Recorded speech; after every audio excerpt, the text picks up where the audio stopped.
Não sou humana. Pois essa categoria sempre foi reservada aos homens cis, hétero, magros, brancos, ricos e sem deficiência do norte global. Não sou humana. Pois existem mais de 30 definições diferentes de espécie, a maioria escrita pelos mesmos homens cis brancos, e nenhuma delas me contempla.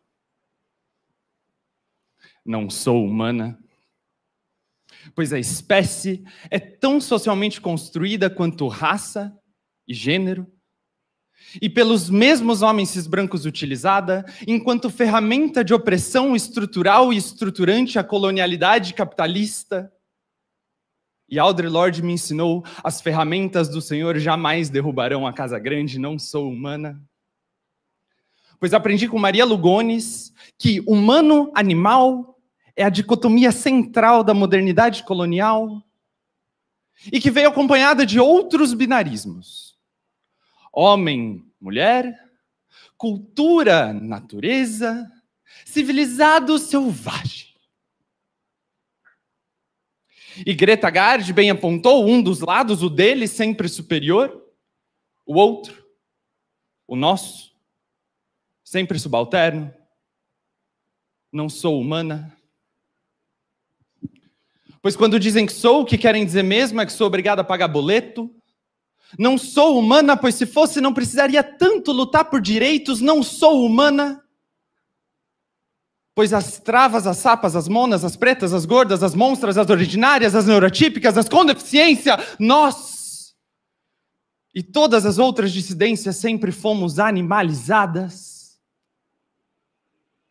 E é justamente através da nossa animalização que a racionalidade colonial branca justificou e segue justificando o racismo, o genocídio, o epistemicídio, a escravização, afinal, a gente nem tem alma. Não sou humana.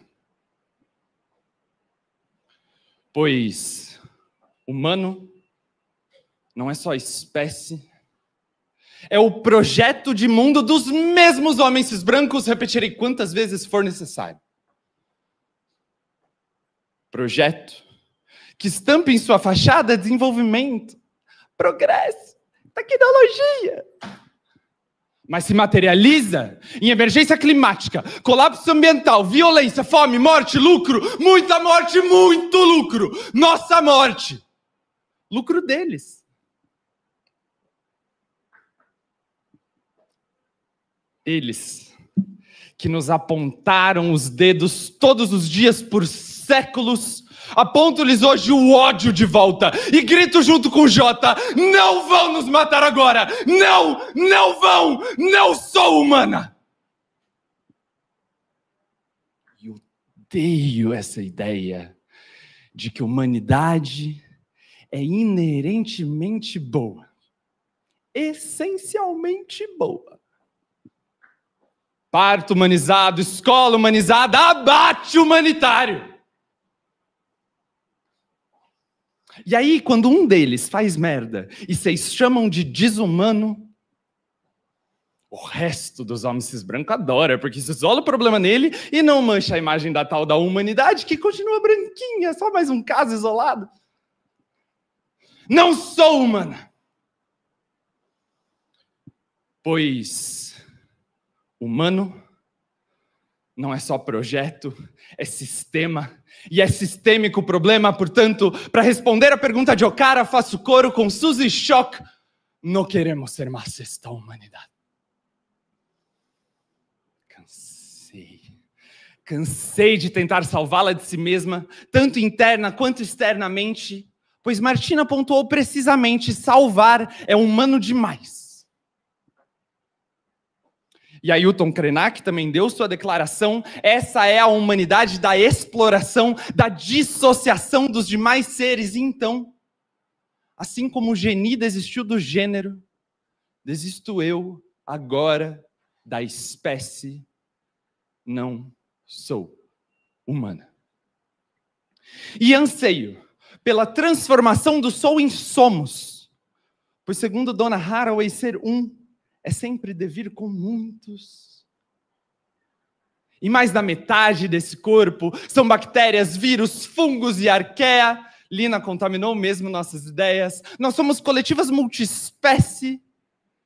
Somos muito mais que humanas. Somos arraias, dançando em espirais em direção à luz do sol. Somos moreias, arrancando em mordidas os dedos que nos apontam nas ruas. Somos orcas, naufragando barcos que invadem territórios. Somos recifes de corais, bioconstruindo moradias, determinadamente resistindo ao embranquecimento do mundo. Somos cavalos marinhos, gestando em nossos ventres outros mundos múltiplos. Somos fitoplâncton, nutrindo biomas, fluindo com as marés, renovando o oxigênio de Gaia. Somos águas vivas bioluminescentes, brilhando azul em nossas próprias profundezas, com tentáculos que tanto nos protegem quanto cauterizam nossas feridas. Somos polvos, adaptando nossa expressão ao contexto, descentralizando sistemas para pensar também a partir do corpo. Somos Kraken, ou como despreciado, somos o monstro que vos fala, devorando inteiras as caravelas colonizadoras. Nós somos cosmos, em contínuo processo de construção e fortalecimento de alianças selvagens. E Nego Bispo já alertou, a cosmofobia é a grande doença da humanidade. Portanto, temam, pois somos múltiplas. Somos calmaria, somos tempestade, somos tsunami. Somos mar em revolta.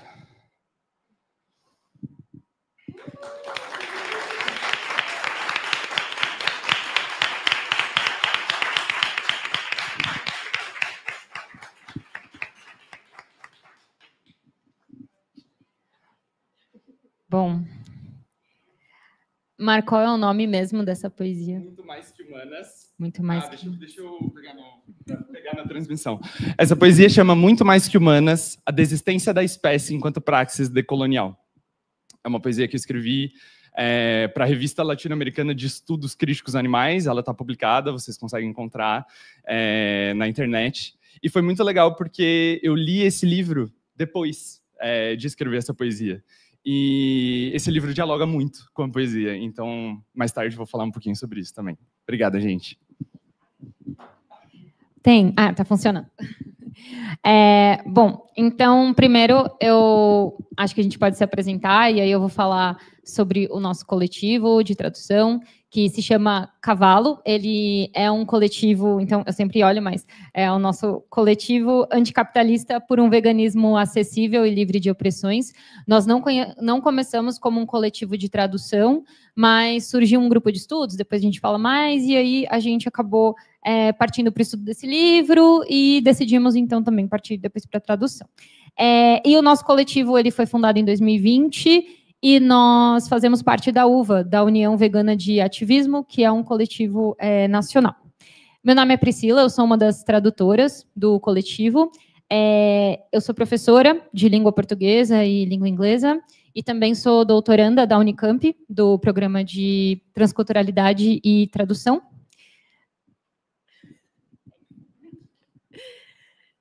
Boa tarde, gente. Meu nome é Márcia Cris. Eu já também faço parte, na verdade, assim, a UVA, eu fui uma das fundadoras da UVA, né, lá em 2018, quando estávamos todos revoltados, né, com o Bozo, enfim. E aí a gente fundou a UVA, e estamos muito felizes, né, porque realmente em cada estado tem um coletivo. Então, é um movimento autogestionado muito legal. Então, se vocês ainda não sabem ou ainda tiver alguma dúvida ou alguma curiosidade, pode ir lá, vai lá no Cavalo, que é o coletivo aqui de São Paulo, e com certeza vão ser bem acolhidos.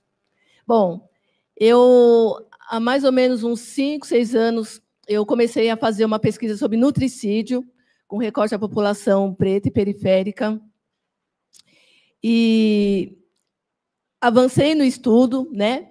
Só que, assim, o que acontece? É um estudo que, a partir do momento que eu fui entrando nele, eu fui ficando muito, muito revoltada, né? E aí, para preservar a minha saúde mental, eu dei uma parada, mas eu vou continuar com o livro. Inclusive, eu já faço uma proposta aqui para o grupo de estudo.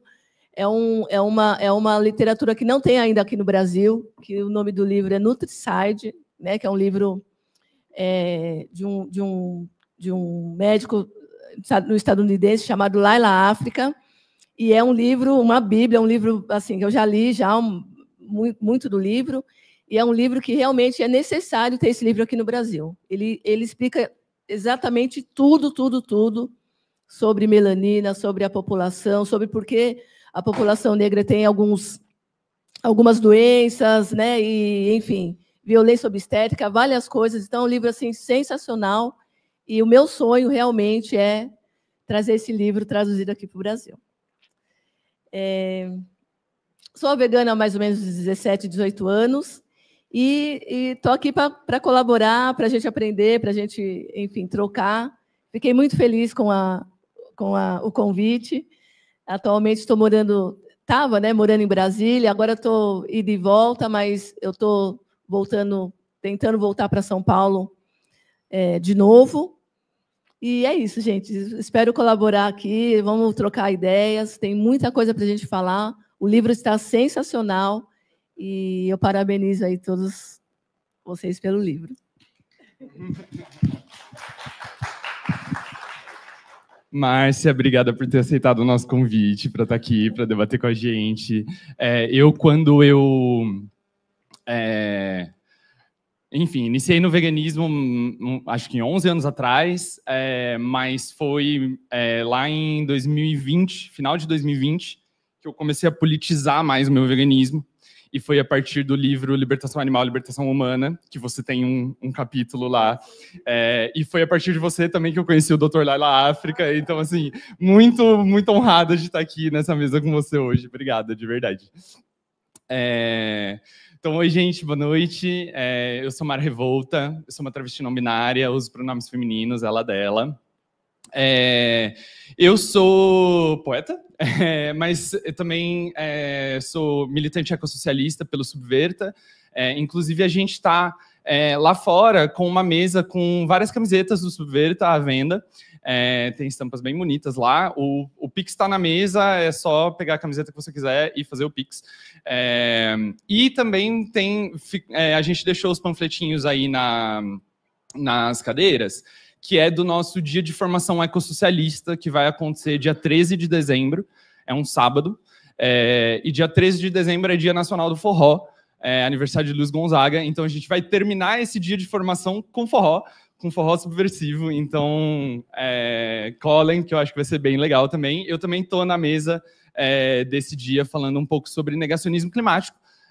Eu também sou educadora climática e pesquiso bastante a implicação do corpo na educação climática, né? Então, acho que a minha pesquisa foi indo por um lugar assim de entender que enchente afeta nosso corpo, deslizamento de terra afeta nosso corpo, aumento no preço dos alimentos por quebra de safra afeta nosso corpo. E aí, quando a gente vai estudar sobre mudanças climáticas, a gente fica tipo sentado numa cadeira assim, escrevendo um papelzinho, ouvindo alguém falar, né? Então, a minha pesquisa tem sido muito sobre a implicação do corpo no estudo das mudanças climáticas, né?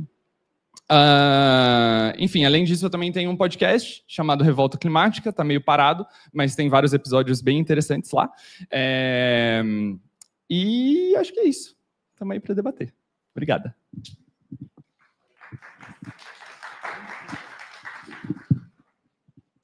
Bom, antes de passar, então, novamente para a nossa debatedora, eu vou só falar um pouco sobre o título do livro. Então... Pode ir. Só um segundinho, Brice. Todo mundo que ajudou na tradução desse livro, por favor, levanta a mão aí. Ah, sim. Uma salva de palmas, galera! Esse livro, ele... quantas pessoas a gente tem no coletivo de tradução? São 7. 7 pessoas no coletivo de tradução. Enfim, tivemos algumas pessoas aí desempenhando funções diferentes. Ju, que está ali, foi nossa advogada nesse processo todo. Helena foi a pessoa que fez toda a articulação com a editora também. Enfim, o que mais? Price foi nossa consultora técnica nas questões de tradução. Price e Ju, Dani, que está aqui também. São 8 pessoas nesse coletivo de tradução. Foi um processo bem, bem interessante. Enfim, vamos falar mais sobre isso também, acho. Sim. Isso, gente. Obrigado. E eu já querendo dar trabalho para vocês, né? Ai, gente, me perdoa. Mas você quer começar perguntando, falando, porque acho que é mais de praxe a debatedora falar primeiro. Eu ia só falar do título, mas eu acho que você pode... Bom, então, o que eu ia trazer primeiro do título, da contextualização do livro, é que vocês podem ter olhado e falado, afroísmo, né, com PH. E aí, logo no início, as autoras, a AF, ela fala um pouco disso. Acho que assim tá melhor. A gente manteve esse PH porque a ideia dela é fazer um jogo de palavras com o próprio nome, com AF. Também afro, que em inglês é com PH, mas eu acho que em português a gente consegue ler como um F, e aí tudo bem. A ideia do ismo e também do aforismo, porque na nota dela ela fala, o aforismo é como, nem tudo que reluz é ouro, é um aforismo. O aforismo como uma ideia que sintetiza uma verdade. E o subtítulo do livro, ela até comenta que é uma provocação, algo que elas mesmas têm questões com esses conceitos. Então, a ideia não é falar especificamente sobre o conceito de cultura pop, feminismo ou veganismo negro. Elas vão falar sobre isso, mas são ideias que elas mesmas se questionam. Elas querem buscar um ensaio que debata também esses nomes que a gente dá aos movimentos. Eu queria só falar, então, inicialmente, assim, do título, tal, para abrir, e passar, então, para a Márcia. Bom, gente, eu estava, assim, não consegui, o livro estava em espanhol, né? Então eu li alguma coisa, e eu acho que é legal a gente começar. Eu estava dando uma lida até no que a Price colocou ali, alguns pontos, né? E, bom, eu já vou começar com o ponto que, para mim, é o mais importante. Óbvio que todo livro é importante, mas o que me puxa mais para mim, para minha pesquisa e tudo mais, linha de pesquisa, é a questão da alimentação, a questão do genocídio, né? Enfim, o genocídio com relação à alimentação mesmo. E aí tem uma frase que eu sempre gosto de falar, né? Que eu sempre abro o debate falando, que é a seguinte, que eu vou parafrasear aqui uma frase do Dr. Seib, mas se nós estamos sendo alimentados pelos nossos opressores, então isso quer dizer que a gente está correndo muito risco da nossa saúde ser realmente debilitada, né? Então é importante a gente pensar muito sobre isso, muito mesmo, né? O que eu estou, né? O que eu estou colocando? O que eu estou me alimentando? O que eu estou dando para minha família, para os meus filhos, que vai reverberar lá na frente uma coisa assim muito ruim, que que atua diretamente no nosso físico, principalmente no nosso mental, né? Então, eu quero começar a falar sobre isso, né? E aí, no livro, ela fala, tem alguma fala dela que ela diz sobre a questão... E aí, vou passar para a Priscila, né? Eu não sei. Que fala sobre essa questão mesmo da gente... Dessa opressão, né? Que é uma opressão que ela permeia tudo, absolutamente tudo. Cosméticas, alimentação. a gente vai falar, tem a questão dos desertos alimentares, que realmente, mesmo que a pessoa queira ter uma alimentação saudável, ela não consegue no local onde ela está, né? Por quê? Porque alimentos saudáveis não chegam na periferia, né? E eu já conheci pessoas que na casa, no bairro dela, onde ela, né, pegar aí Zona Leste, lá bem extremo mesmo, não tem uma feira. A pessoa tem que pegar um ônibus para ir na feira. Então, é muito, muito grave. Eu quero inclusive, convidar o coletivo, isso aí já é uma coisa que já estava antiga para mim, da gente começar a mapear as feiras de São Paulo, né? É um trabalho também, eu gosto muito de trabalhos, né? Mas é um trabalho assim, que vai demandar realmente muito de nós, mas eu acho que a gente consegue, né? E aí, no caso de falar de cosméticos, né? O que acontece? Realmente, a supremacia branca, ela não deixa a população negra chegar perto de eu vou dizer assim, ela solapa, né? Ela deixa a gente numa condição que... deixa eu ver como eu vou falar. Ela deixa a gente numa condição que a gente não consegue olhar de verdade para dentro de nós sem passar por esse crivo de cosmética, enfim, beleza e tudo mais. Agora, de 10 anos para cá, que a gente começou a assumir o cabelo, que a gente começou a assumir os traços, né? Então, de 10 anos para cá, realmente é um período muito pequeno, né? Então, a gente precisa muito, muito, muito conversar sobre isso. Eu fiquei pensando aqui, porque tem essas duas perspectivas, aí eu fiquei em dúvida se eu li um trechinho da nota da Silco, que relaciona a questão da racialidade com a animalidade e como elas vão trabalhar isso no livro, né, nas notas, e a questão das hortas urbanas e da soberania alimentar, né? Estou pensando que são 2 trechos. Mas eu vou começar com a apresentação da Sil. Ela fala assim. Gente, eu adorei que Prisci pegou o livro 20 minutos atrás e já está cheio de post-its. Porque é fruto de um trabalho intenso de ter transcrito os trechos e depois buscado aqui. Bom, a nota da Sil... Deixa eu achar aqui. Muitas pessoas... Está na página 19. Muitas pessoas ririam se alguém dissesse que comer carne, ovos, laticínios ou ir ao zoológico para se divertir, aprender... é racismo. Lembrando que essas barras não fomos nós, tá? As autoras gostam bastante de colocar essas barras aqui entre os termos ao longo do livro. Mas isso ocorre porque a raça e o racismo foram enquadrados como fenômenos ligados apenas à cor da pele, ao corpo ou à geoespecificidade. A raça abrange muito mais do que nosso discurso limitado permite. A raça é ampla, a raça é vaga. Ela paira sobre nós e infecta todos os aspectos de nossa vida, quer percebamos ou não. Não só pessoas e grupos são racializados, mas também as regiões, todos que pertencem ao ambiente, o conhecimento, a linguagem, o tempo e o próprio espaço. Alguns podem pensar que estou exagerando quando digo isso. Dizem, você só quer fazer com que tudo tenha a ver com raça. Não é bem assim. O que estou dizendo é que raça está relacionada a tudo.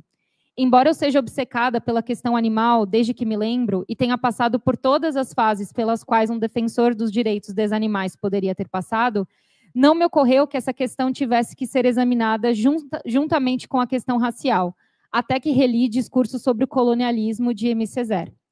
Eu resisti à afirmação dele de que o negro havia sido uma invenção da Europa. Obviamente, o colonialismo europeu não criou materialmente seres humanos de pele escura, aos quais eles chamavam de negros, e os plantou em todo o continente africano. Em vez disso, Césaire estava apontando para uma invenção conceitual que foi imposta a pessoas africanas e àqueles descendentes da África, e que serviu para governar as diferentes formas como os europeus deveriam pensar sobre elas e como elas deveriam pensar sobre si mesmas. Então, nessa nota, bom, ela continua, mas ela vai trazendo a questão racial e a questão dessa divisão entre humano e animal como muito interligadas. E ao longo do livro ela vai trabalhar isso, as duas, né? A AF e a CIO vão trabalhar de várias formas. Em relação à soberania alimentar, no capítulo 13, veganes de cor e uma política de respeitabilidade, quando o veganismo eurocêntrico é usado para reabilitar minorias. Página 135, né? Obrigada. Na página 135, eu acho que eu não vou ler tudo, mas meio que para dar uma ideia de que muitas pessoas veganas... Eu vou pegar com a mão esquerda porque eu sou canhota, não sei porque eu estou tentando pegar com a direita. Muitas pessoas pensam assim, ex-membros de gangues negros que estão se tornando veganos. Então, olhando o veganismo como o veganismo mainstream é majoritariamente branco, o veganismo entre pessoas negras seria uma forma de reabilitar essas pessoas. Essas pessoas estão se tornando boas porque não comem mais carne. E esse é um tipo de discurso eurocêntrico e muito racista. E elas estão questionando isso aqui. Ron é o nome do ex-gangster que elas trazem aqui como exemplo, mas elas falam, Ron não criou seus projetos, aí a página 136. Ron não criou seus projetos de jardinagem de guerrilha por diversão. Ele está lutando contra um sistema capitalista supremacista branco que empurrou certos corpos para comunidades onde o acesso a alimentos frescos e a assistência médica é escasso. Na verdade, é triste que pessoas negras precisem plantar horta nos meios-fios, porque nosso governo está nutricionalmente deixando-as famintas. Essa é uma epidemia que anda de mãos dadas com as comunidades de Flint, no estado do Michigan, tendo que beber água envenenada. Essa não é uma história romântica do tipo alto astral, de uma pessoa que era gangster e agora é vegana, né? E ela fala um palavrão, isso é uma merda, sem tirar nem pôr. Né? E aí ela vai tratar disso e é algo que se relaciona bastante com o que você estava trazendo. Exatamente. E tem mais um agravante. Tá. Tem mais um agravante nessa história, que é o seguinte, gente. Lá em 2010, 2011, quando eu decidi ser vegana, éramos poucos, né? Então, o que acontecia? Quando juntava meia dúzia de veganes num parque, era uma multidão, era muita gente. A gente ficava feliz da vida, todo mundo se reunia praticamente todo final de semana. Mas começou a acontecer uma coisa muito assim, que realmente começou a me trazer muito incômodo, que era o seguinte: tinha alguns grupos de estudo que estavam colocando o veganismo, a questão do confinamento, fazendo um paralelo entre a escravidão e o confinamento de animal. Aí pegou, né? E aí começou a ter vários embates. Por quê? Porque era uma maneira de racializar, né? E por mais que a gente brigasse, né, eu acabei saindo desses grupos de estudo, porque essas pessoas, todas brancas, elas não entendiam a minha dor, ou a dor de pessoas negras, quando a gente falava que não tinha por que traçar esse paralelo, que eram coisas totalmente diferentes, né? E então, só para contextualizar vocês, que lá atrás a gente já conversávamos, né? E já tinha vários embates com relação a isso. Com relação às hortas urbanas, mesmo essas hortas, eu já fui em várias hortas, eu já fui em Taboão da Serra, já fui em vários lugares onde tem essas hortas, né? São trabalhos muito legais, trabalhos que realmente, na pandemia, ajudou muitas famílias, só que, realmente, o que acontece? Até quando as pessoas lá daquela comunidade se apropriam, né? Elas sabem que elas vão ter uma segurança alimentar quando elas fazem lá a horta delas, né? Uma horta orgânica, com todos os insumos orgânicos e tudo mais. E já aconteceu de autoridades realmente falarem, não, a gente vai tirar esse espaço. Por quê? Porque realmente ninguém, né, e nenhuma autoridade, sei lá, e nenhum governo quer que principalmente as pessoas, né, os negros, os pobres e periféricos, tenham acesso a uma alimentação de qualidade. A gente consegue? Sim, a gente consegue, né? Mas sempre quando acontece, já várias vezes, né, que está todo mundo lá, a horta está crescendo, está tudo dando certo, aí, não, vamos acabar com isso aqui, vamos colocar lá no empreendimento imobiliário, esse espaço aqui para vocês não dá. Já aconteceu várias expropriações com relação a isso. E aí, o que acontece? Por que a gente não pode ter um poder de escolha na nossa alimentação? Né? Por que a gente não pode escolher uma alimentação, um alimento livre de agrotóxico? Por que a gente não pode ter por que não pode ter um veganismo na periferia? Qual que é o problema disso? Nenhum. Por quê? Porque já fui fazer várias pesquisas, inclusive em supermercados, né, e mercearias na periferia, e todos os alimentos que estavam ali eram o que tinha mais açúcar, mais conservante, mais tudo de ruim que possa ter, e que essas pessoas, né, os donos de indústria, com certeza não dão isso para os filhos dele, e nem para a família, e nem para ninguém que eles conheçam, que eles amam, né? Se é que eles amam alguém. Mas é muito triste mesmo, né? E a gente precisa retomar, precisamos falar muito a respeito disso e retomar a soberania alimentar, né? Ter esse poder de escolha, né? E eu não sei se vocês lembram, mas lá quando o Bozo ganhou a eleição, a primeira coisa que ele fez, uma semana antes dele ter ganho, foi tirar, né, extinguir o CONSEA, que é o Conselho Nacional de Segurança Alimentar. Foi a primeira coisa que ele fez. Então, gente, se isso não é um projeto, né, para nos aniquilar, aniquilar através da alimentação, que é muito sério, né, porque se você vai num lugar que as pessoas têm pouco poder de escolha, elas vão comer qualquer coisa, né? Então, para mim, assim, é um dos assuntos mais profundos e mais fortes, e que realmente a gente precisa falar sobre isso, precisa ir nos lugares, né? Conversar com as pessoas e mostrar para elas que elas, sim, têm poder de escolha, sim, né? E esse veganismo que a gente conhece aqui, ele já nasceu elitizado, né? Ele não nasceu para as pessoas negras. Então, como assim? Já ouvi várias vezes.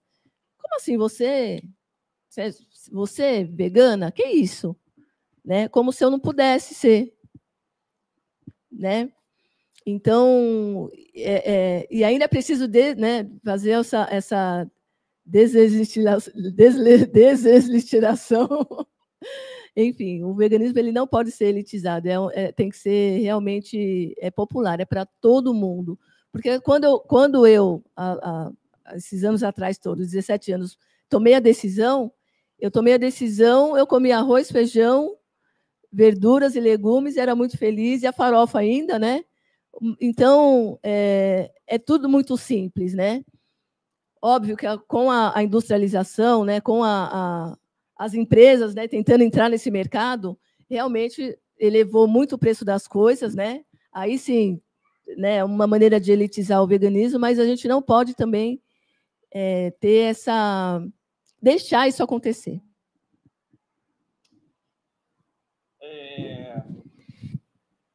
Eu achei muito legal você tocar nesse ponto agora, Márcia, porque queria trazer aqui o nome de uma pessoa muito querida para a gente, acho, que é Martina Davidson. Martina é autora do livro Repensando o Veganismo, que é um livro que, se vocês não leram ainda, recomendo muito. E Martina, no Repensando o Veganismo, fala bastante sobre essa questão dos selos veganos, né? O vegan friendly, né? Enfim, que é uma coisa que no fim acaba vindo para encarecer um produto, né? E vegan friendly, cruelty free, né? E normalmente esses selos todos têm nomes em inglês, né? E acabam vindo para encarecer o produto, e eles escondem uma escolha, né? De ou você é uma pessoa boa e e escolhe comprar o produto mais caro, mas que é livre de crueldade, ou você não se importa tanto assim com os animais e você compra o produto que não é vegano. Mas num país onde 30 milhões de pessoas passam fome, quem de fato tem essa escolha, né?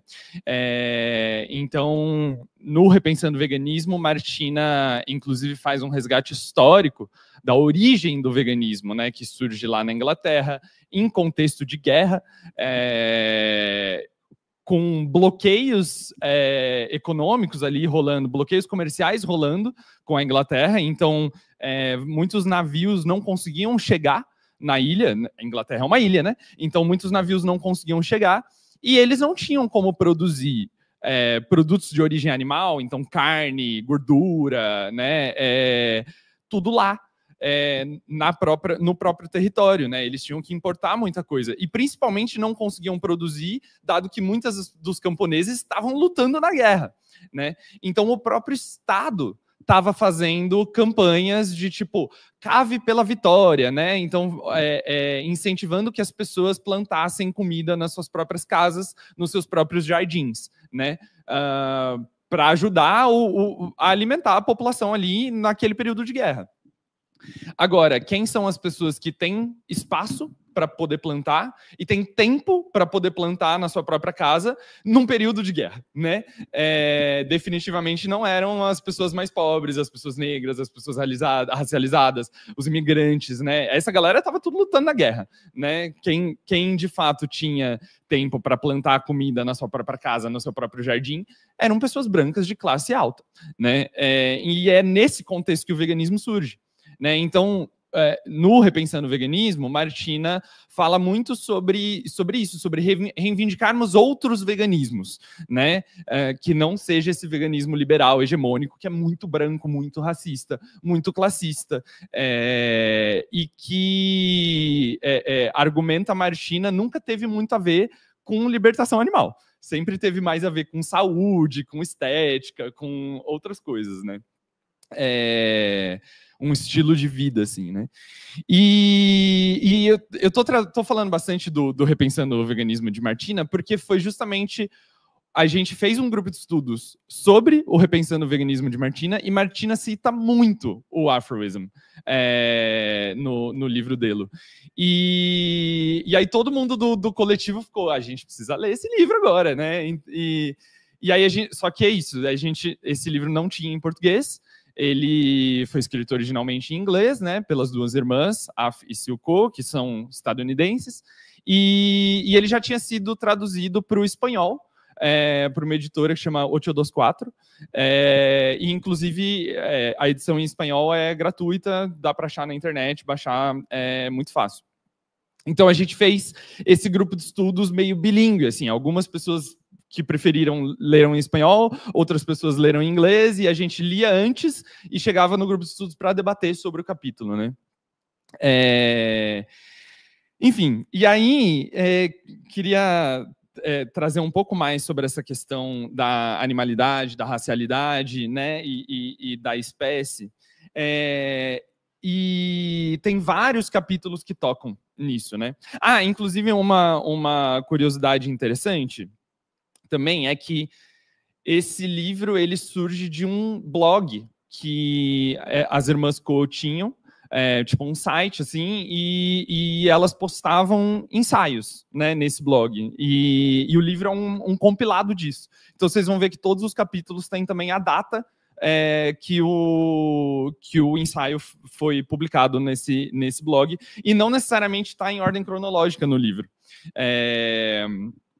E aí, se vocês abrirem aí no sumário, né, queria pontuar alguns dos capítulos, né, que dialogam com o que eu vou trazer aqui. Então, primeiro, o capítulo 4, que chama Por humano, todo mundo só quer dizer branco. Esse aqui sem sombra de dúvidas, é meu capítulo favorito desse livro. E eu vou ler uns trechinhos dele daqui a pouco. Mas também queria chamar a atenção para o capítulo 8, que fala: para combater o racismo é necessário analisar a situação dos animais. Esse capítulo em específico, inclusive, já tinha sido traduzido antes pela Aquenda, que é da Dusati, antiespecista lá de Recife. E aí, no capítulo 11, ele chama Nós reivindicamos a negritude, agora é hora de reivindicar o animal. No 12, anotações desde a fronteira da divisão humano-animal.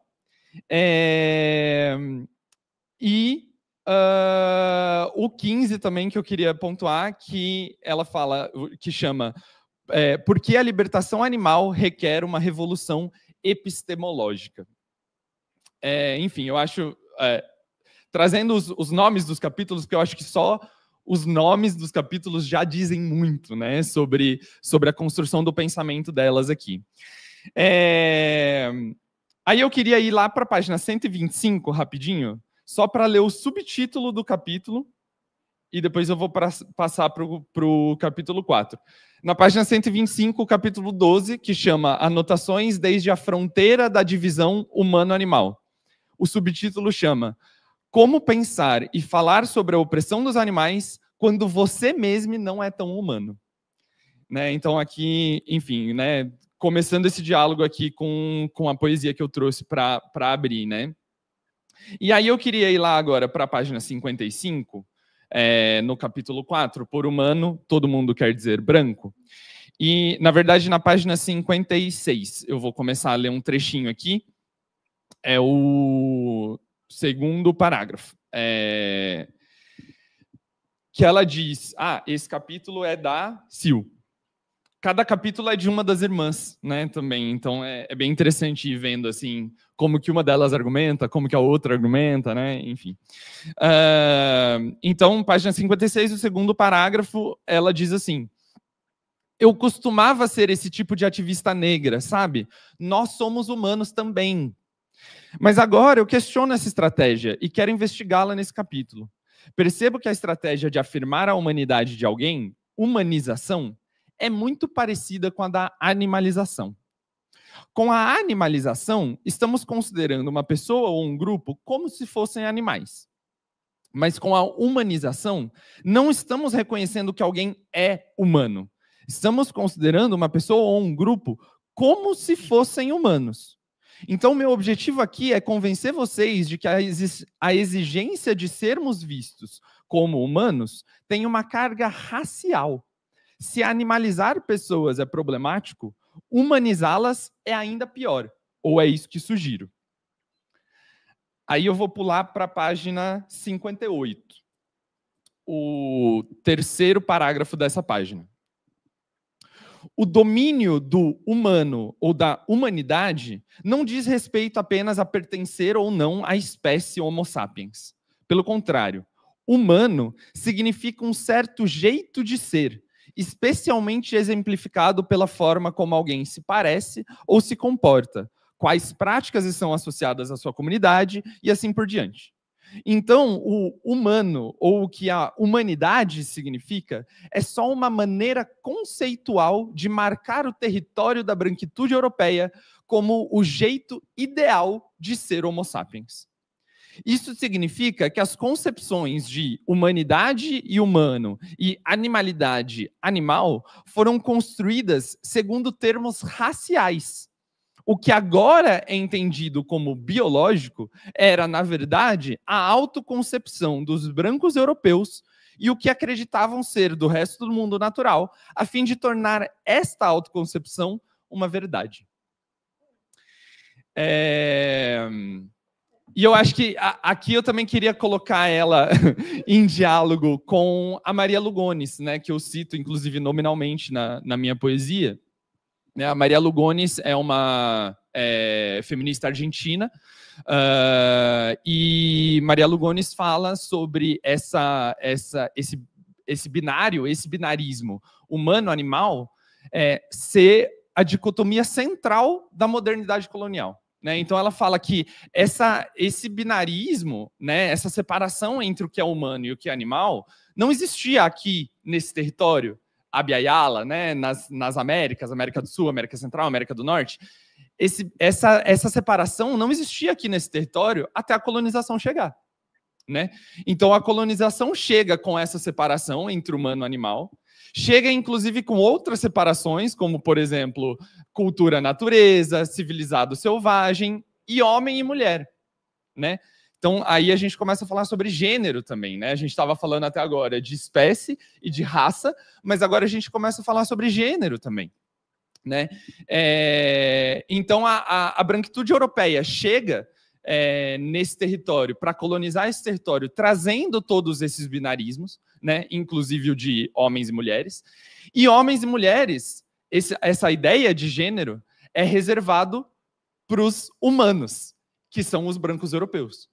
Os povos indígenas e os povos negros escravizados, trazidos de África, né, não eram considerados homens e mulheres. Eram considerados animais incontrolavelmente sexuais e selvagens, né? Então, esse atributo do gênero não era concedido a esses povos, né? Então, acho interessante a gente pensar sobre como todas essas categorias, né, não são categorias meramente biológicas, né? São, na verdade, construtos, né, históricos sociais, né, que foram impostos pela modernidade colonial, foram impostos pela branquitude europeia quando chegaram nesse território, né? E os povos daqui, né, e os povos de África também, por exemplo, sempre tiveram, por exemplo, pessoas que decidem desses dois polos, masculino e feminino, né, sempre tiveram essas pessoas com muita naturalidade, inclusive muitas vezes em posições de poder, em posições de liderança, em posições de guias espirituais, né, são pessoas que conseguem transitar entre esses dois mundos, no masculino e feminino, muitas vezes são xamãs, né, são curandeiros, né, então é muito interessante também como essas construções dessas categorias, humano-animal, homem-mulher, branco-negro, vem também, né, justamente para impor uma episteme, né? A episteme branca colonial, essa subjetividade branca colonial, essa ideia de mundo branca colonial, essa perspectiva branca colonial, e ao mesmo tempo que impõe essa, apaga todas as outras, né? E é isso que a gente chama de epistemicídio, né? E aí, por isso que eu chamei a atenção para o capítulo 15, né, porque ela fala por que a libertação animal requer uma revolução epistemológica. E aqui, esse questionamento e esse cheque que eu coloco na categoria de humano e de humanidade, que eu coloco na minha poesia, mas que as irmãs Coe também colocam, né, muito nesse livro, eu acho que vem justamente nesse lugar dessa revolução epistemológica, né? Nesse lugar de tipo, beleza, a gente está lutando pela libertação animal, mas o que é animal? Né? O que é humano, o que é animal? É a gente que vai salvar os animais? Sabe? Como que a gente quer salvar os animais se a gente não está nem pensando qual é o nosso lugar nessa sociedade, né? O que a gente entende por humano, né? E como isso foi construído ao longo da história, né? Então, e eu acho que quando a gente questiona o conceito de humanidade, parece que a gente perde o chão, assim, né?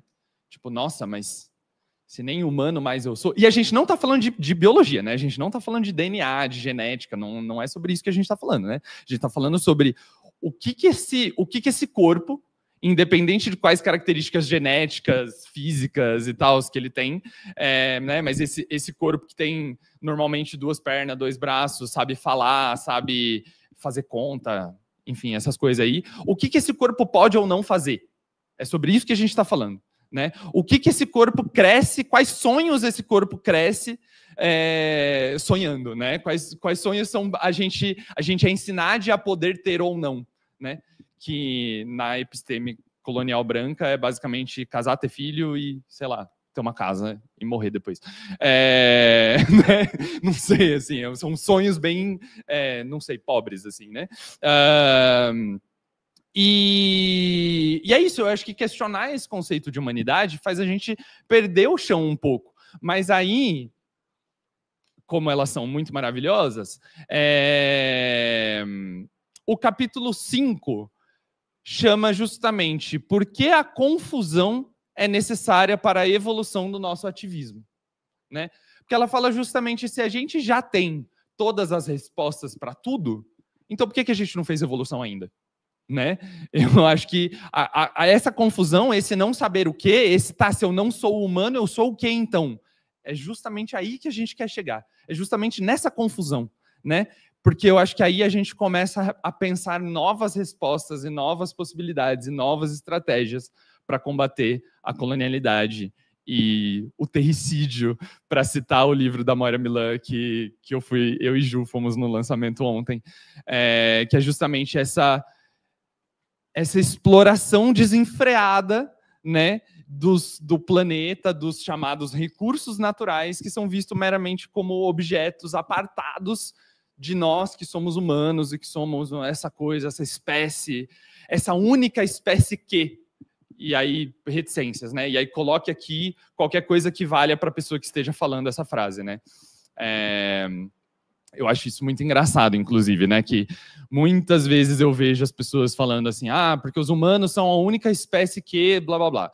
E aí, muitas pessoas diferentes de formações diferentes falando coisas diferentes sobre isso, né? A humanidade é a única espécie que blá, blá, blá. E, basicamente, esse é o conceito de espécie, né? A ideia de espécie é que é uma espécie, é a única que é aquilo, né? Tipo, a baleia azul é a única espécie que é daquele tamanho, né?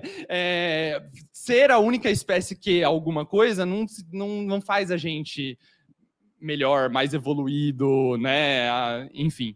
E é engraçado também que todas essas pessoas que falam os humanos são a única espécie que não são biólogos, né? Não estudam outras espécies, não, sabe? Então, por que a gente está falando isso, né? Qual é a intenção da gente falar, da gente sempre colocar a humanidade nesse pedestal, né? Somos a única espécie que, né? Então é isso, acho que eu falei demais. Vou passar de novo para a Márcia, quero ouvir seus comentários. Olha, eu ouvindo essa sua fala, eu acho que realmente mais uma armadilha que a gente caiu, porque eu não tinha ainda visto, né, por esse lado, a explicação, né, a ideia do livro, a ideia delas, né, mas eu achei realmente assim fantástico. Eu acho que é por aí mesmo, sabe? Porque a partir do momento que é assim, gente, eu ainda continuo ainda fico muito incomodada, né? Assim, uma vez a gente precisou, o movimento afro-vegano, a gente precisou fazer uma reunião num restaurante para falar a respeito disso, né? Porque a gente não queria que determinados termos, né? Que pessoas falassem determinados termos, né? Eu não sei se vocês lembram, mas na época teve uma apreensão de uns animais em Santos, no navio. A Natália está aí, a Natália é do movimento afro também. E aí, naquela ocasião, todos os animais presos ali no Cais de Santos, e aí não sabiam, ficaram muitos dias presos lá, e aí uma das faixas lá, e estava o ativismo, né, vários não vou falar seitas, né, mas várias pessoas ativistas que eram tops, né, conhecidíssimas no Brasil e tal. E aí, uma certa ocasião, colocaram lá, porque os animais são presos, né, e colocaram uma faixa lá, navio negreiro. Aí aquilo, a gente precisou chamar todo mundo numa reunião, né, porque aquilo foi realmente assim o fim do fim, né? Então, para você ver, né, e pessoas, né, entendidas no meio vegano, que já fazia tempo que estavam fazendo ativismo, e nunca apareceu a pessoa que fez a tal da faixa, a gente nunca soube quem foi, né, a pessoa não apareceu, e ficou essa mancha, assim, ficou uma coisa assim, realmente muito, muito complicada. Aí sim, aí o resto das pessoas que a gente tinha que assim, que realmente não ter mais nenhum contato, eu também já zerei o contato com todo mundo, e aí a gente acaba sendo solo, né? Fazer as coisas solo, aí você vai... O movimento ele perde muita força, né? Porque tem uma pessoa com uma mente dessa, né? Com um pensamento desse, num grupo que fala sobre libertação animal, não humano, né? Porque para ele a libertação animal é só não humana, porque a humana, para as pessoas negras, ainda continua. Né? Então, é muito... Assim, eu falo que realmente é triste, muito triste mesmo, e assim, deprimente para a pessoa que fez isso, né? E a gente achou muito interessante, porque a gente queria que a pessoa aparecesse, né, para conversar com ela. Mas também a gente entende que a gente não vai educar ninguém, né? A gente não está aqui para educar ninguém, né? A pessoa que tem que realmente ir atrás e ler o livro, né? Participa de grupo de estudo para aprender a não falar tanta, vou falar aqui um palavrão, né? Tanta merda, né? Tanta besteira, tanta, enfim. Márcia, eu acho, eu não lembro exatamente qual capítulo que tem, mas elas tocam exatamente nesse ponto. É o capítulo 14. Elas tocam exatamente nesse ponto, assim. E eu acho que isso também, o capítulo 14, podemos evitar o debate sobre comparar opressões humanas e animais se simplesmente fizermos as conexões corretas. E eu acho que esse foi um dos pontos também que fez a gente querer muito traduzir esse livro, assim, porque existe aí, né, muito, e principalmente muitas pessoas brancas, veganas, dessa tal da vertente do veganismo abolicionista, né, que até ficou um pouco feio, assim. Hoje em dia as pessoas não se dizem mais veganos abolicionistas, justamente por conta do quanto que o movimento negro bateu nisso, né, tipo... Mas elas tocam justamente nesse ponto, assim, porque elas falam... Tipo, tá, a gente entende que essa galera tá fazendo as conexões, tá fazendo essas conexões de um jeito errado. E muito porque são brancas, muito porque são pessoas brancas, né? O que a gente precisa é pensar nisso por outro lugar, né? Tipo, e que é um pouco do que eu estava trazendo aqui antes. E justamente eu acho que pra gente do cavalo ficou bastante evidente o quanto que o nosso coletivo era muito branco também, inclusive, né? Então, uma das nossas intenções com a tradução desse livro é que a gente consiga trazer mais pessoas negras para essa luta também, sabe? Então, foi bem interessante esse exercício de também poder pensar nessas questões, né, entre raça e animalidade, mas a partir da perspectiva delas, né? A partir da perspectiva de duas irmãs negras estadunidenses que fazem esse ativismo, que reivindicam um veganismo negro, né? E justamente tem inclusive um capítulo que fala por que ser vegane negre não é simplesmente ser vegane e ser negre, né? Então, justamente porque ela fala que o componente racial aí, ele não é simplesmente a soma desses dois fatores, né? O componente racial faz com que toda a perspectiva delas em relação ao veganismo seja outra, né? Uhum. Eu vou trazer, então, um trechinho do 14, que eu estava aqui também procurando, eu anotei, porque também é comum comparar ao Holocausto, né? Aí é o que elas estão chamando desse veganismo mainstream, né? E acho que tem um ponto que a gente ainda não comentou, mas muitas vezes nós percebemos que veganismo fica muito conectado à questão da dieta também, da alimentação.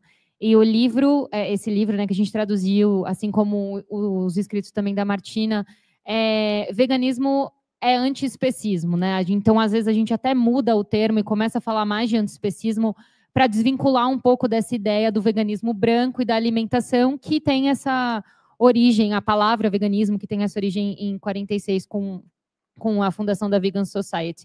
Donald Watson, eu sei que é Watson o sobrenome dele. E aí o trechinho que eu trouxe bom, primeiro que elas citam muito a Sylvia Wynter, o Fanon, elas trazem bastante no referencial teórico delas, o Aimé Césaire, como eu comentei no início, lendo um trechinho, E aí, nesse capítulo 14, assim como no 12, elas falam não confundir o mapa com o território, que é algo que a Sylvia Wynter também fala bastante. E é a citação dela, na verdade. E as irmãs falam assim, na página 150.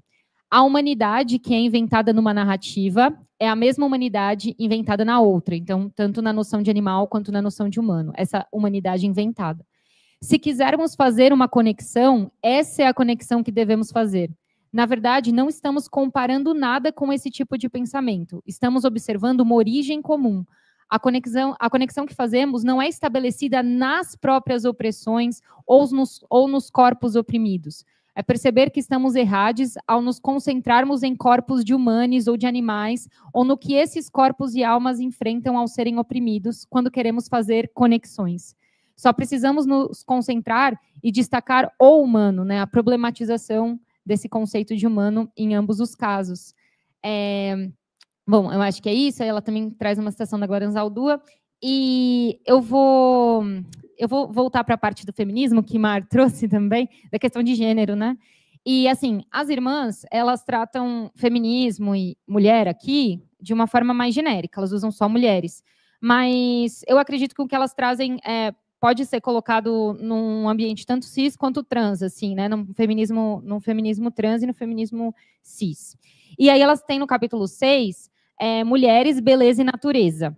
E elas contam, então esse capítulo é escrito pela Sil, começa na página 71, e elas contam um pouco de uma viagem de um amigo, no caso um amigo da Sil, que falava que viajou para o interior dos Estados Unidos e os povos nativos, os povos indígenas lá, não apreciavam a natureza. E ele apreciava, e não olhavam para o lado, e estavam, né, e tinham ali montanhas maravilhosas e tal, e que isso não era apreciado.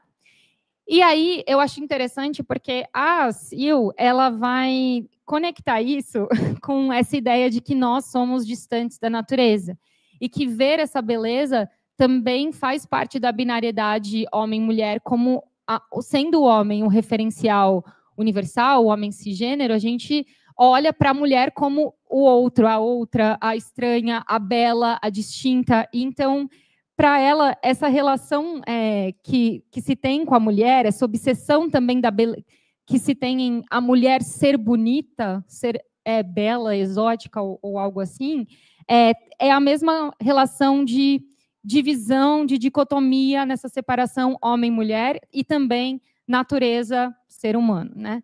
Então, é bem interessante. É um capítulo bem curtinho, mas eu acho interessante. É um dos pontos que elas falam de feminismo, elas não tratam o tempo todo, elas focam muito mais na questão humano-animal e da questão racial também, que o livro torna o livro bastante potente.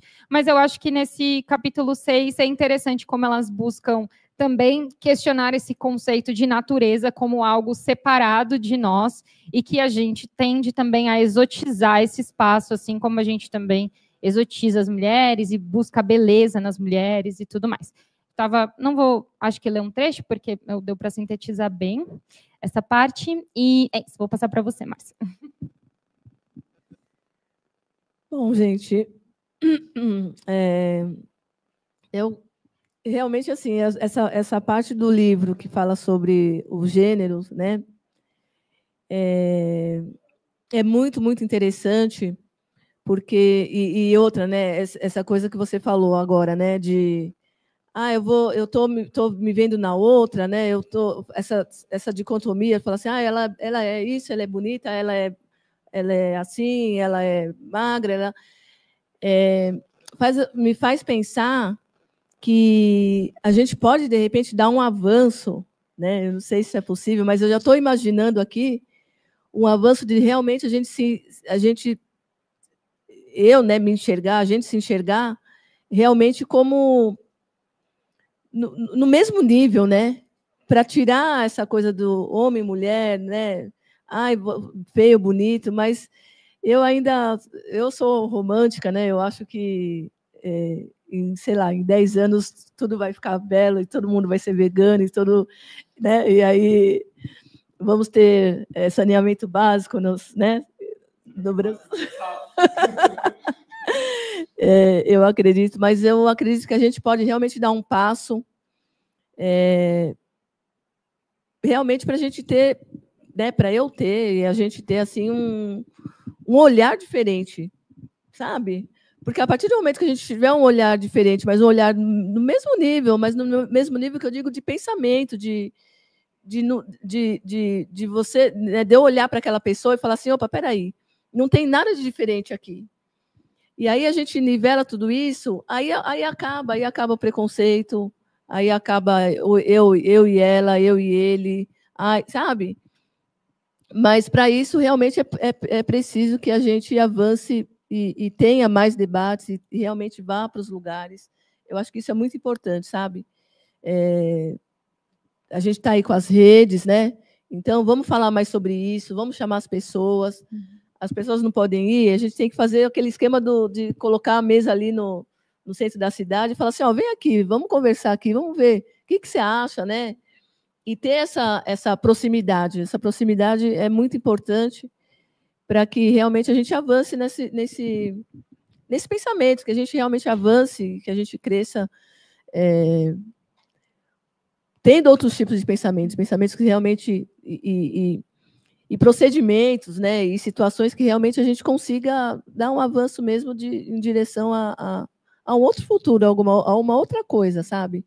E as irmãs enfatizam bastante a questão de não apagar as diferenças, mas ter uma visão que não existe uma diferença, algo abismal quase, né? Entre um e outro, entre nós e elos, entre humanos e animais, entre mulher e homem, sabe? Então, esses abismos, essa separação, essa divisão... e aí elas enfatizam muito que as diferenças, os rótulos, precisam sim também ser trabalhados, a gente também precisa se nomear de várias formas, mas pensar nas diferenças, né? E não a diferença que nos torna diferente de tudo, né? É isso. E antes, então, da gente abrir para perguntas, posso só comentar uma última coisa sobre a nota de tradução?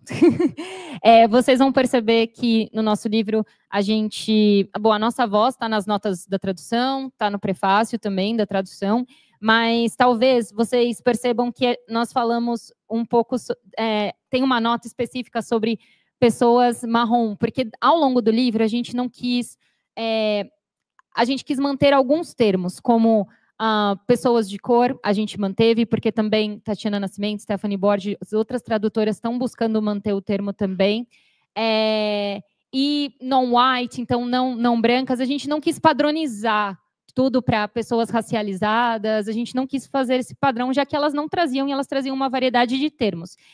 E aí tem um ponto que elas falam sobre brown people, e elas insistem bastante no termo. Então, a gente acabou traduzindo como pessoas marrons. Não, tem precedente, né? Teve outros livros que têm traduzido dessa forma também, mas a gente colocou na nota porque a gente sabe que causa algum estranhamento em relação a isso. E aí eu só queria pontuar que, bom, as nossas notas da tradução vão comentando um pouco desses aspectos que a gente foi percebendo ao longo, e o prefácio também. É isso. Eu acho que é importante a gente sempre entender o contexto onde o livro foi escrito, né? Então, o contexto, o debate racial nos Estados Unidos é muito diferente do debate racial aqui, né? Então, por isso que é isso. Quando ela usa non-white, a gente fala pessoas não brancas. Quando ela usa brown people, a gente fala pessoas marrons.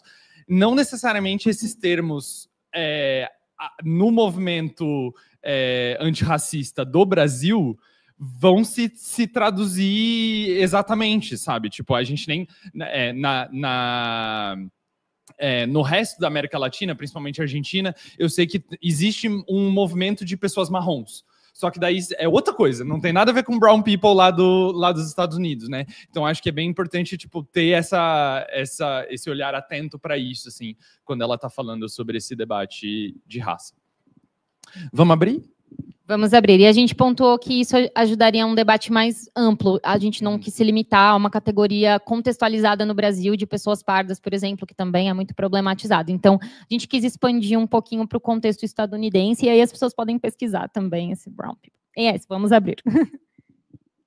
Temos dúvidas, perguntas, comentários, opiniões?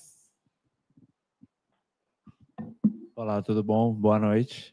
Meu nome é Juan. Primeiro, agradecer o espaço, agradecer a todas vocês aí, conhecimento muito bom, agradeço demais. E mais do que uma pergunta, eu queria pontuar uma coisa que ela falou, né? Que ela falou se quem nos suprime é quem nos alimenta, né? E aí eu vou trazer uma história pessoal, né? Que eu tive o privilégio, eu sou colombiano, nascido no interior da Colômbia, assim, né? E eu tive o privilégio de conviver com uma avó minha que, tipo, era a conhecida velhinha das plantas, né? Como a gente conhece, né? Então, tipo, eu cresci com essa experiência, tipo, de ver a minha avó plantando absolutamente tudo, em baldes, garrafa PET, caixas de madeira, tudo, inclusive, já fazendo essa questão de reciclagem, né? Que a gente pode optar na nossa casa também. E falar que, tipo, ela plantava tudo. Então eu falava, vó, tô com dor de cabeça. Ela ia lá, pegava 2, 3 matos, arrumava a minha dor de cabeça. Tô com dor de barriga, tô com qualquer coisa.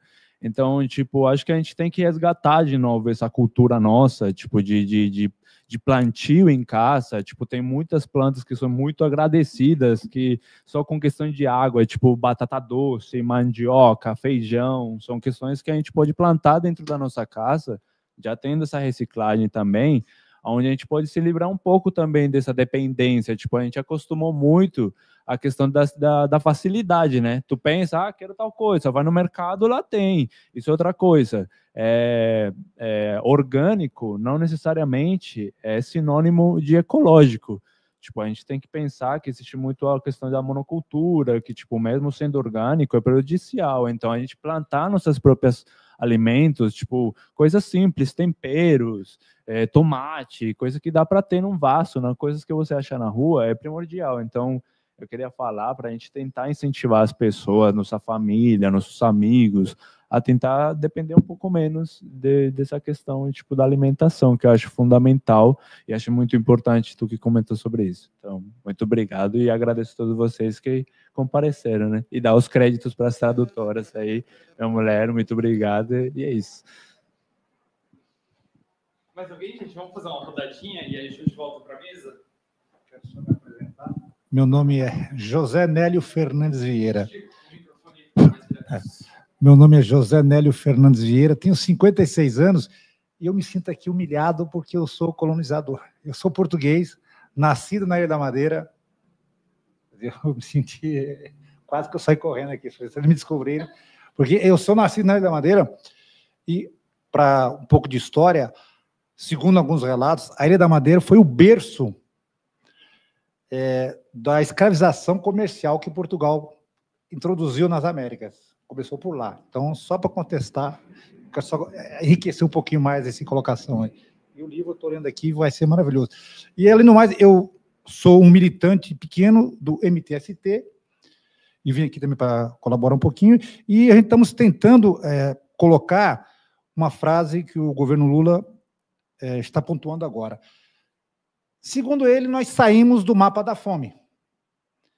E para que o veganismo se torne mais potente, nós vamos agora tentar sair do mapa da pobreza. Talvez se a população tendo mais poder econômico, mais poder aquisitivo, talvez o veganismo se torne algo mais natural. Mais alguém, gente?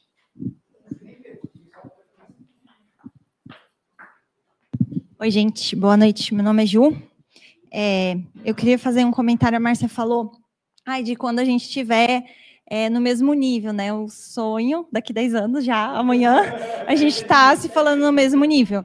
Mas eu acho que tem uma coisa interessante que elas argumentam no livro, que é como se existisse essa escala mesmo, e elas não colocam a escala do humano, né? O branco e o negro. É uma escala que elas colocam um animal aqui também, né? Então, começa no humano, homem, cis, hétero, branco, europeu, e aí você vai perdendo a sua humanidade. Vem os humanos até você chegar nos animais, nos piores animais, nos animais nojentos, né? Isso eu que estou falando, não sabe o que você fala.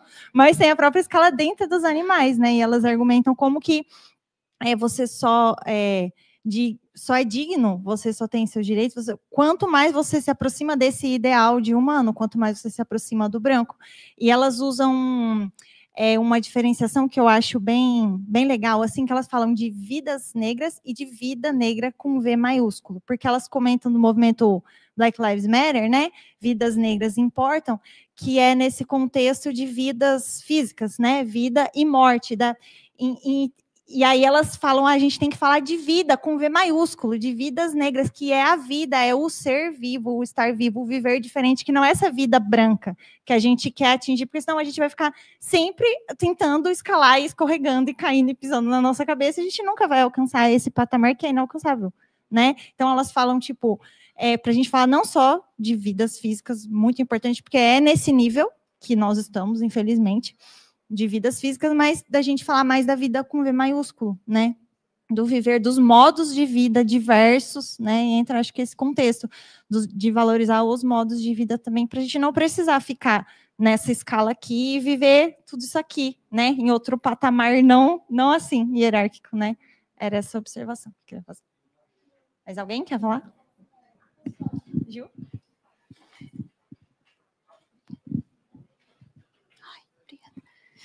Boa noite. É boa noite já? Ah, tá. Eu também sou a Ju. Eu queria falar como isso na prática, né, é importante a gente discutir, porque, por exemplo, vivemos recentemente mais um massacre lá no Rio de Janeiro, né, dessa vez com muitas pessoas mortas, e é esse tipo de discurso do que é humano justifica esse tipo de situação, né? Então, a gente tem que se posicionar politicamente, o veganismo tem que ser um movimento político, ele não pode ser apenas por alimentação, vou comprar o nugget porque não tem nada de origem animal, entendeu? A gente tem que politizar e tem que tentar conversar entre nós também, porque não só dentro do veganismo, mas com outros movimentos sociais, porque o veganismo só vai ser possível numa sociedade anticapitalista, onde a gente vai fazer com que todas essas nossas diferenças não sejam hierarquizadas para poder justificar opressões contra certos grupos primeiro, né?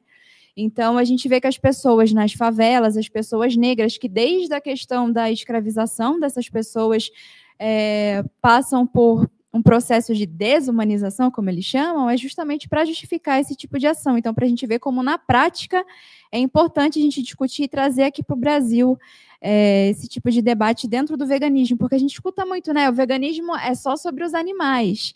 Então, as pessoas querem muito tirar essa parte política do veganismo, e a gente que tem essa outra perspectiva, é importante a gente estar aqui nesses espaços e debatendo essa questão para a gente poder levar para mais pessoas e tentar fazer com que sejam ouvidas as vozes de outros movimentos, porque, como a gente mesmo falou, né, aqui no livro, elas botam que as opressões estão interligadas. A gente tem um inimigo em comum, e que não é a pessoa que está na favela ali, no tráfico por mais que esteja, né?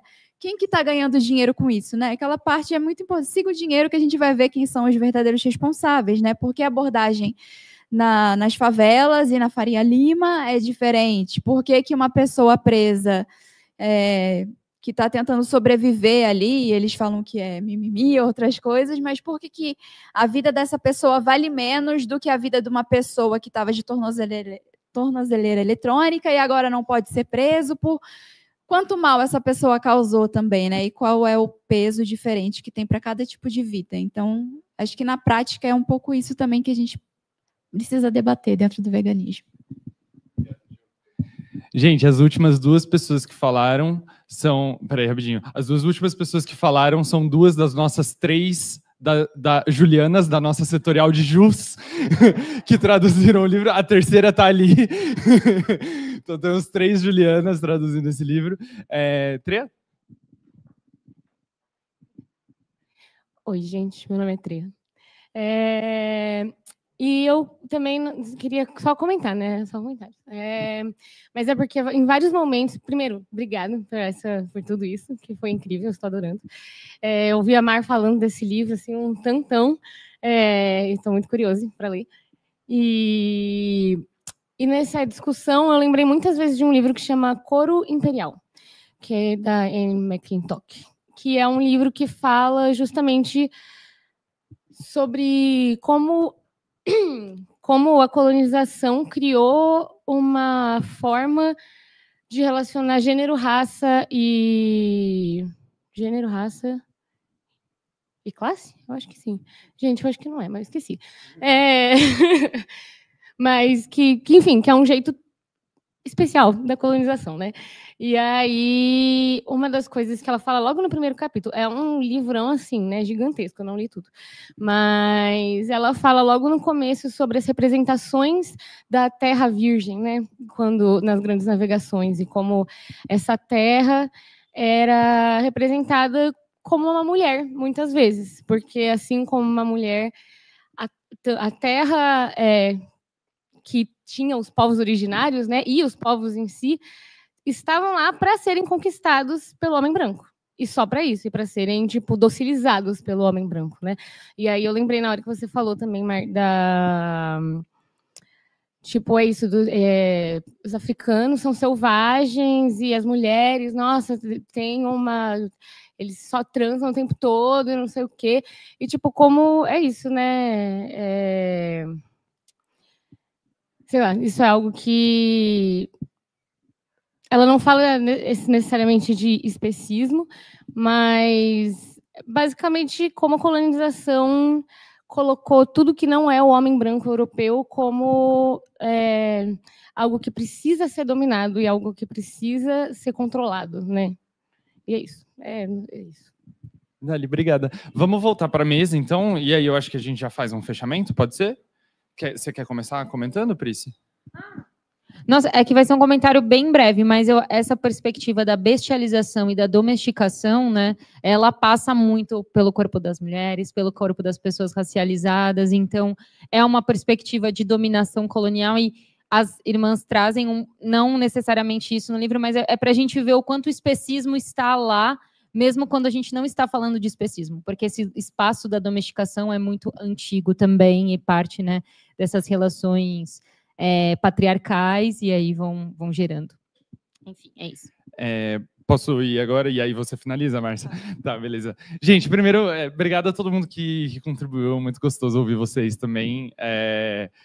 O cara Ibi me mandou esses dias um negócio no Instagram que falava assim, por menor que seja o seu território, proteja toda a biodiversidade que ele tem, assim, e expanda a biodiversidade desse lugar, assim, né? Então acho que é bem por aí, assim, quanto mais a gente conseguir plantar um negocinho ali, preservar um negocinho ali, né? E a gente vai assim também. Óbvio, eu acho que essas iniciativas individuais, elas não vão ser suficientes, né? A gente precisa de uma articulação num nível mais macro também, né? Afinal de contas, se o capitalismo e a colonialidade são essa coisa tão gigantesca, né, que globalizada, que tomou conta aí de boa parte do mundo, e eles estão tão organizados, né, e articulados a nível global, para enfrentar eles, a gente também precisa estar organizado num nível macro, de alguma forma, né? Então, inclusive, já faço aí também o jabazinho de novo do nosso dia de formação ecossocialista, que a gente vai fazer dia 13 de dezembro, que a gente fala um pouco mais sobre isso também, sobre essa organização militante, né? Enfim, e articulada a nível, inclusive, internacional. Zé Nélio, eu queria tentar acalmar teu coração um pouquinho, porque eu acho que se você está aqui, você não é um capitalista, você não tem propriedades, você não vive de renda, então, colonizador talvez você não seja. Eu acho que é importante você entender a tua posição enquanto um homem cis branco nessa sociedade. Eu acho que isso é bastante importante. Mas não é isso. Mesmo o homem cis, branco, magro, sem deficiências, europeu, se ele não tem propriedade, ele também é animalizado, né? Os homens brancos, cis, pobres da Inglaterra também são animalizados pelos bilionários ingleses, né? Então, acho que pensar essa questão de classe é muito importante também, né? As irmãs até trazem o exemplo da Honey Boo Boo, porque a gente não falou muito de cultura pop, mas as irmãs sempre vão trazendo algumas coisas da cultura pop estadunidense para comentar e relacionar com o veganismo, com o veganismo negro, com o feminismo.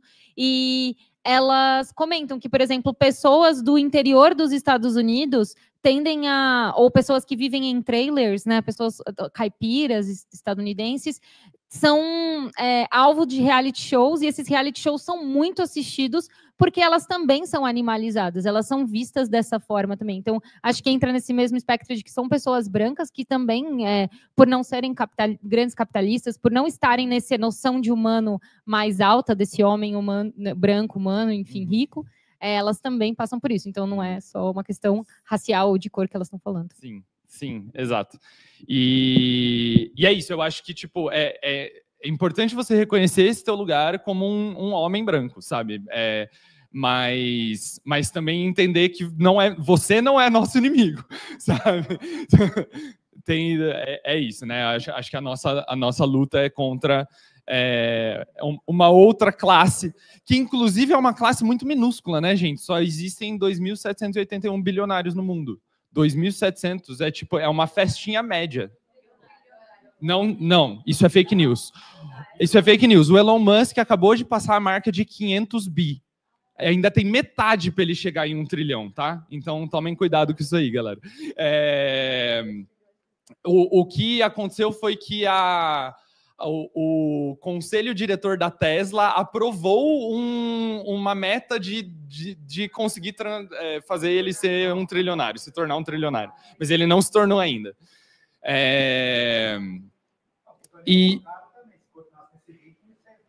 Oi? É isso, gente. Trilionários vêm aí, tá? No ritmo que estamos do capitalismo tardio, trilionários vêm aí. E acho que talvez nem demore tanto, assim, porque ano passado o Elon Musk estava com 420 bilhões. E agora ele já está com 500, assim. Então, a fortuna dele tem crescido muito rápido, porque essa é a essência do capital, né? É se expandir e se expandir cada vez mais rápido, né? E, inclusive, esse é um fenômeno aí do capitalismo tardio que chama a grande aceleração, né? Inclusive, se vocês nunca ouviram esse termo, deem uma pesquisadinha sobre a grande aceleração, porque não é só sobre também a riqueza dos bilionários, é sobre muitas outras coisas, né? Que também esgarçam essa ruptura entre humano e natureza e causam várias rupturas metabólicas no próprio metabolismo da natureza, né? Que é muito do que a gente fala no ecossocialismo. Vamos falar disso no nosso dia de formação ecossocialista, inclusive. E acho que é isso. Vou passar para a Márcia para a gente finalizar. Gente, muito obrigada. Obrigada pelo convite. Um debate muito legal. Todas as vezes que me chamam, eu vou mesmo. Quando eu posso, eu vou mesmo. E de todas as falas que teve aqui, todas importantíssimas, né? Eu acho que o rapaz, o meu amigo ali, ele falou uma coisa muito interessante que me fez pensar, que é o resgate, né, da ancestralidade com relação à alimentação, que é sistematicamente usado de uma maneira para que a gente fique cada vez mais longe da ancestralidade, né? Porque quanto mais longe a gente fica, né, da nossa origem, da nossa ancestralidade, mais fácil a gente é dominado, né? Então tem que sim, né? Estou com dor de cabeça, vai buscar as ervas, né? Vai buscar os remédios naturais que nossas avós, né? As pessoas aí mais antigas ainda até hoje, né? Usam, mas que usavam muito mais, que inclusive esses princípios, todos esses princípios dessas ervas constam nos remédios, né? Todo mundo fala, né, gente, se você pegar uma bula ali para ler, você vai ver que tem princípios ali ativos de plantas que são usadas. Isso, exatamente. Então, é preciso que a gente volte realmente essa origem, né, esse resgate, e que realmente a gente consiga fazer de uma maneira que cada vez mais, né, haja esses debates, e que esses debates proporcionem, não só para a gente, mas para as pessoas que a gente vai ver lá na frente, os vizinhos, né? Na verdade, assim, a gente não precisa sair daqui para ir num outro lugar lá do outro lado do mundo para resolver a situação de ninguém. É preciso que a gente ali no nosso entorno mesmo, né? Estou com uma dorzinha aqui. Você experimentou um emplasto? você experimentou uma, olha, tem esse aqui, porque é assim que a gente consegue mudar muito mais rápido, né, do que fazer aí coisas de grandes proporções. E então a importância desse resgate é muito, assim, para mim é fundamental. E outra coisa, essa divisão que é eurocêntrica, ela não é só uma curiosidade, né? Ela não é só uma divisão, né, homem-mulher, alimentação e tudo mais. Ela é uma divisão fisiologicamente. Ela também, a medicina europeia, ela também dividiu, né? Ela nos dividiu, porque quando estávamos em África, a gente era curado pela natureza, né? Tomava ali um banho de sol, se alimentava das ervas e tudo mais. E a medicina, né? A gente sabe muito bem que o pai da medicina não é Hipócrates, é uma pessoa. Eu tenho um livro de um amigo meu que chama Gênios da Humanidade, que é um livro extremamente assim fundamental, que fala dos grandes inventores, né? Tudo nasceu em África, as grandes invenções. E a Europa, a medicina europeia que nos dividiu, né? Então, o médico ele cuida de um rim, ele cuida do coração, ele cuida do fígado, ele não cuida da pessoa na sua integralidade, né? Então, isso também é muito importante, né? Quando a gente vai, principalmente a mulher negra, com relação a quando está grávida, né? E eu acho que todo mundo, né? Não, doutor, eu não sou um fígado, eu preciso, né? Porque o médico nunca vai chegar para você e perguntar o que está acontecendo na sua vida, porque você chegou nessa determinada situação, ou porque você adquiriu essa doença, né? Ele vai falar que é um fígado, um coração e um rim, e vida que segue, e não é assim que a gente deve ser tratado, né? A gente deve ser tratado na nossa integralidade. Então é isso, gente. Muito obrigada.